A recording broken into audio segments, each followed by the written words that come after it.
Hello, I'm your ex-Toycat, and did you know that the Great War is actually only called World War I retroactively? The people at the time weren't so cynical that they assumed there'd be another global catastrophe of the same conflict within about 20 years, although they would have been right if they did assume that. But the interesting thing about World War II is it has such a clear antagonist, such a clear reason to start, and all of these factors are very clear-cut and widely discussed. The reason it's not so widely discussed for World War I is because of the lack of a real purpose or meaning for any of it. It was a very pointless war in some ways, and I figured the only thing more pointless than the reason World War I started would be a Minecraft video trying to explain exactly that to you and vaguely going over the war in a somewhat educational, mostly sarcastic way, and you better believe that's what we have in today's video, because I would argue that Turf Wars in Minecraft actually gets it better in terms of the World War I experience than any other, mini game or game mode in any other game. So with that said, let's dive into Turf Wars and explain trench warfare during World War I. It's going to be a lot of fun, or really stupid, or both.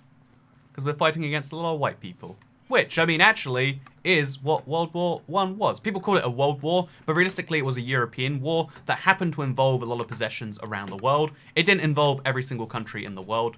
That would be kind of inaccurate. It's just at this point, Europe's influence was entirely around the world. See, as you can see, it's not just that we're a bunch of white people, we're also fighting a bunch of white people. But wow, what a great analogy I've accidentally created. Or what a terrible analogy, more realistically. So the reason trench warfare needed to exist in the way that you can see right here, okay, boom, is because of the fact that defensive technology progressed much faster than offensive technology for the first time, I would say, since really like medieval times of castle warfare. It was much easier to defend with a gun in a trench than it was to try and attack a trench with a gun. And yeah, this is something that has kind of changed in modern warfare, but it was definitely true at the time. He's literally just standing there punching, but it's still hard to hit him. But yeah, this is Hey, 2 hits right there in a row. But yeah, the idea of trench warfare is pretty simple. It's just that it is much, much easier to defend than it is to attack. When you're behind a trench and someone else isn't, it's very easy to kill them. When they're behind a trench and you're not, it's easy for them to kill you. But the trenches are in fixed geographic positions. They're very easy to make in fixed geographic positions. You literally just need to use a shovel. And this means that it's much easier for you to defend your position, like I'm doing right now, than it is to go out and attack. And that's why when they leave theirs, as you can see, they've done quite a few times, then it does the same thing. Another key aspect of, the World War I that is really well represented via this is the fact that you can spawn snipe people if you want to, and this is something that, isn't actually the most practical of moves. It's literally just there to demoralize the enemy, and this is something that we saw for the first time in World War I with, flamethrowers, being used for pretty much the first time in widespread warfare. Flamethrowers are something that aren't hugely practical in war, but they hugely demoralize the enemy. They make the enemy extra scared of it. They make the enemy more scared to do normal activities because no one wants to be lit on fire to die. If you're gonna die, do you know what? One of my least favorite ways to die would probably be also, there is an invisible person over here, I'm pretty certain.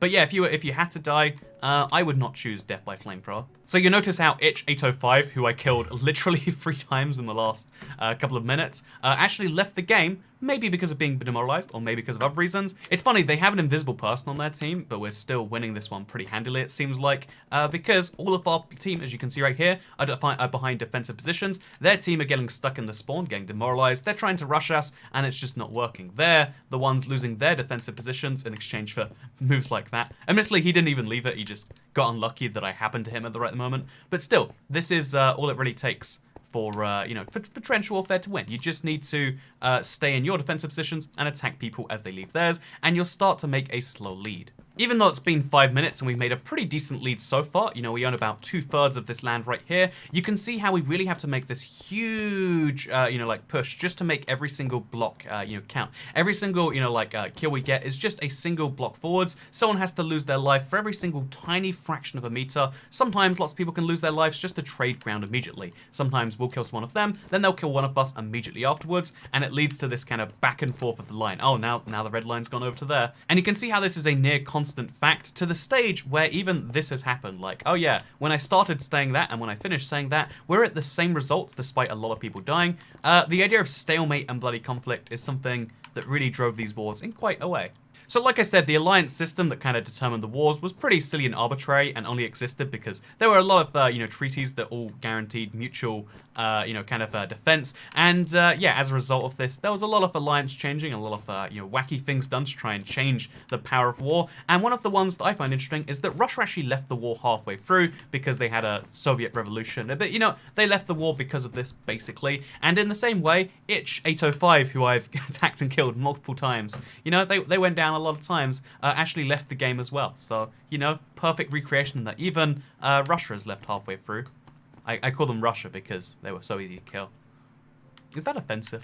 It's probably not, because they have a lot of men in Russia. That's kind of like their one, that was their one big advantage before they industrialized, which was both of the world wars. So they could just throw a lot of people at something. Didn't matter if they died at 2-1, they could still defeat most European countries that way because of their huge geographic size and their huge population that kind of resulted from that.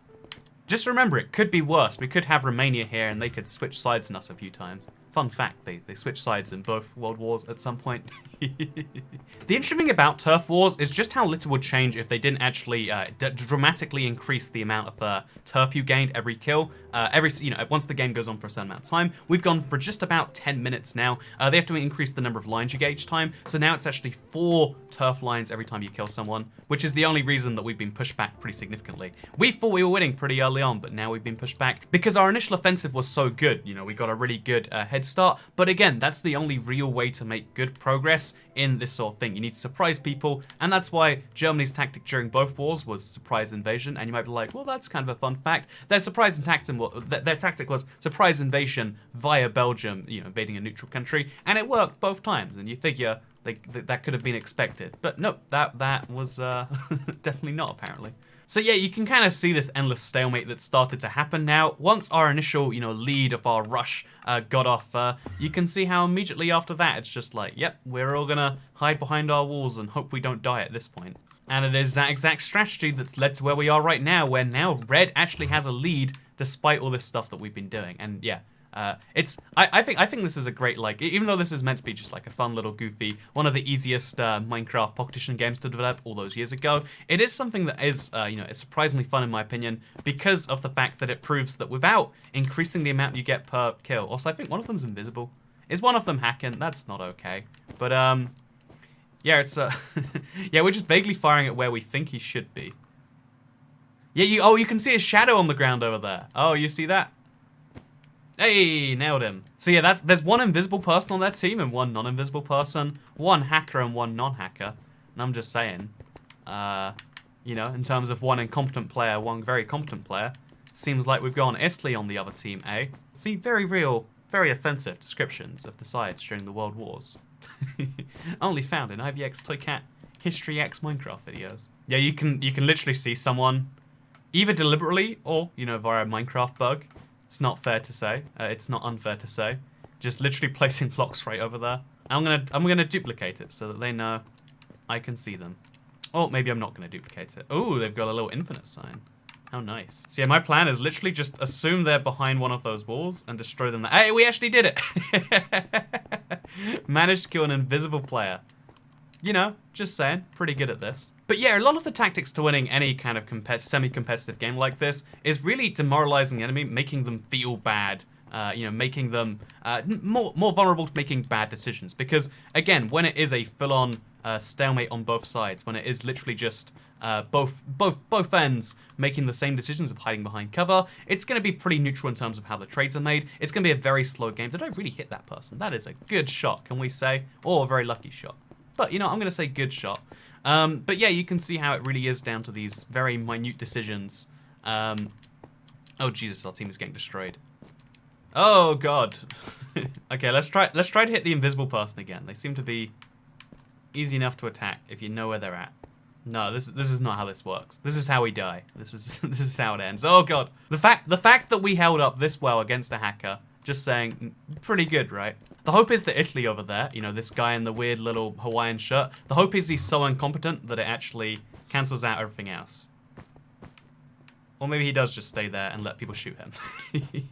I mean, again, basically the same as Italy. We got ourselves a perfect comparison right here. Funnily enough, being invisible makes it really hard to hit.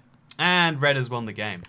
And just like that, the Reds won, kind of like in the real World War I, because famously Germany won the war in such a serious way that, you know, they then later decided to be angry that they won the war and started World War II. That's actually the official history and how that one went. But no, what really happened is Germany felt like they were cheated in the war. They felt like it was not a fair fight. They felt like the peace terms that were imposed on them were not fair, you know? And as a result of that, as a result of part of their territory being occupied, their military being limited, and the huge debts they had to repay, what actually ended up happening is just 20 years later, as a result of what we now call World War I, this led to a very populist party with some ultra-far-right, you know, tendencies getting in, and, you know, they slowly made some more moves that hinted that maybe a war was coming, and just 20 years later, pretty much the exact same war happened with only a couple of minor changes. Basically, an exact rerun of what happened before happened again. It was deja vu. It seemed like it was the exact same thing. Even the same players on both sides, even both looking exactly the same white and you know, vaguely that way. Except this time, instead of it being a conflict about, like, you know, power and the, you know, the distribution of it and who thought it really should belong to, instead this time it kind of just came down to you know, there being a very evil you know, government doing some evil things to a whole category of people that we now call a genocide. So now you know, World War I, why'd it lead to World War II? Because Hitler thought the other team was hacking and were playing by unfair terms, which, if we ignore the hacking bit, it's basically right. The peace conditions were now, you know, they're seen now as excessively cruel and punishing, and led to some of the, although they led to very initially a stable government, the Weimar Republic, they then led to the worst hyperinflation that has ever been seen in the Western world at that point, and as a result of trying to pay back those debts. And this is the massively simplified version of how the world had a giant conflict that resulted in the most deadly, you know, war until that point in Europe, with about 40 million people, give or take, dying in a war. And then 20 years later, they did a repeat of the exact same thing, this exact same tragedy.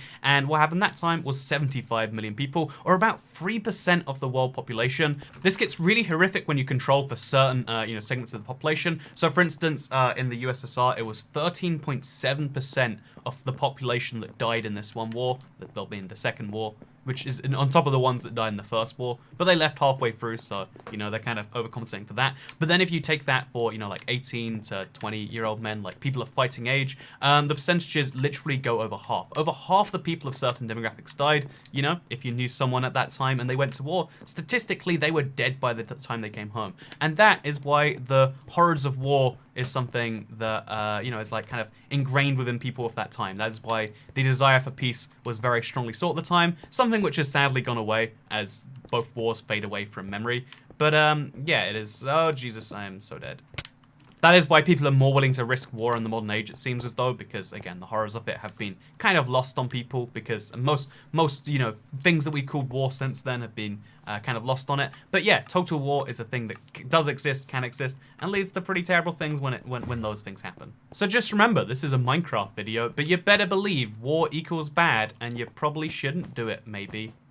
I bet. Also, watch out for those sneaky white people, and also, better dead than red, you know?